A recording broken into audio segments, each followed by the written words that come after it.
রাস্তাঘাটে আমরা প্রতিদিন যখন বাইরে যাই দেখতে পাই ভিক্ষুকরা ভিক্ষা চাইছে। তাদের মধ্যে অনেকে প্রতিবন্ধী হয়। আমরা প্রতিবন্ধী ভেবে তাদের নিয়ে ইয়ার্কি ঠাট্টা মজা করি, কিন্তু এগুলো করা একদম উচিত নয়।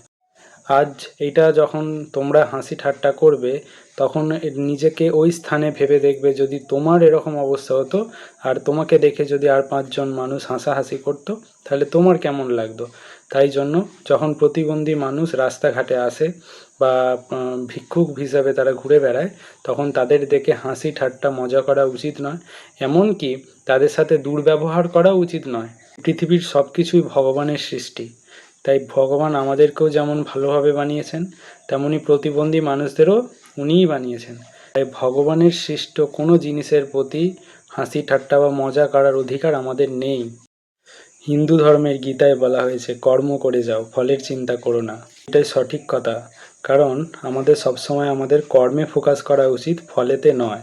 কর্ম যদি ঠিকঠাক আমরা করে যাই, আমরা ঠিক টাইমে ফল পেয়ে যাব। আমরা যদি নির্দিষ্ট সময়ে যখন যেটা করার দরকার সেই কাজ করে যাই, তাহলে সঠিক সময়ে ভগবান আমাদের সেই ফল নিশ্চয়ই দেবেন। তাই ফলের আশা না করে কর্ম করা উচিত।